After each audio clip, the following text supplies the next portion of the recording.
नमस्कार, जय भारत टीवी में आपका स्वागत है और मैं हूं वर्षा गोस्वामी। आज मैं आपके लिए लेकर आई हूं एक खास सेगमेंट जिसमें हम बात करेंगे मदर टेरेसा के बारे में। जी हां, आज मदर टेरेसा का जन्मदिन है और इसी के बारे में आज हम बात करने जा रहे हैं। उनकी जीवन शैली से जुड़ी कुछ खास बातें, किस तरह से उनका भारत के साथ एक जुड़ाव था, किस तरीके से उनकी जीवन शैली रही है, कहाँ उनका जन्म हुआ, कुछ खास बातें उनकी ज़िंदगी के बारे में आज हम आपके साथ शेयर करेंगे।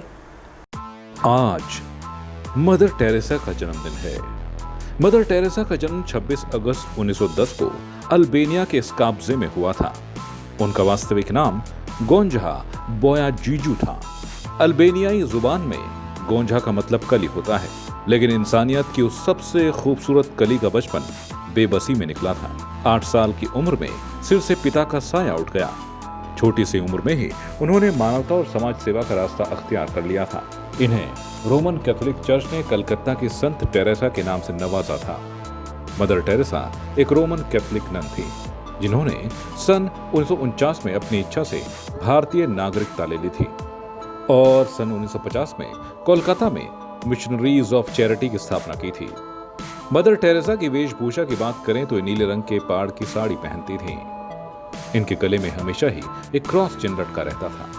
मदर टेरेसा असाधारण व्यक्तित्व की धनी थी। इन्हें ममता और मानवता की मूर्ति भी कहा जाता है।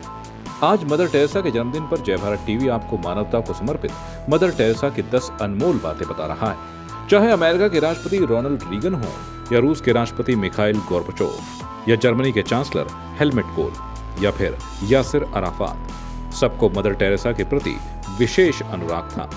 वो साल 1977 का था जब इंदिरा गांधी चुनाव हार गईं, तो मदर टेरेसा जोर देकर उनसे मिलने गई। किसी ने उनसे कहा भी कि अब इंदिरा गांधी से मिलने का क्या मतलब है। जानते हैं मदर टेरेसा का जवाब क्या था? उन्होंने बड़ी विनम्रता से कहा, वो मेरी दोस्त हैं। और तो और ज्योति बसु और मदर टेरेसा वैचारिक रूप से एक दूसरे के विरोधी होते हुए भी एक दूसरे के मुरीद थे, दोस्त थे और एक दूसरे की परवाह किया करते थे। मदर टेरेसा एक ऐसा नाम है जिनको याद कर दुनिया भर के करोड़ों लोगों का सर श्रद्धा से झुक जाता है। मदर टेरेसा ने नोबेल पुरस्कार समारोह के बाद उनके सम्मान में दिए जाने वाले भोज को रद्द करने का अनुरोध किया था, ताकि इस तरह से बचाए गए धन को कोलकाता के गरीबों की भलाई के लिए इस्तेमाल किया जा सके। अपने जीवन के अंतिम दिनों तक उन्होंने गरीबों के शौचालय अपने हाथों से साफ किए और अपनी नीली किनारे वाली साड़ी को खुद अपने हाथों से धोया था। उनका खाना बहुत साधारण होता था, खिचड़ी, दाल और 10-20 दिन में एक बार मछली, क्योंकि मछली तो कोलकाता वासियों का स्टेपल डाइट होता था। एक चीज का उन्हें बहुत शौक था, वो थी चॉकलेट। वो जब गुजरी तो उनकी मेज का ड्रॉर खुला गया और उसमें चॉकलेट का एक स्लैब पड़ा हुआ था। लेकिन ये बहुत कम लोगों को पता है कि वो अपने आश्रम से बाहर लोगों को दिया हुआ एक गिलास पानी भी स्वीकार नहीं करती थी। और इसके पीछे एक बहुत बड़ा कारण हुआ करता था।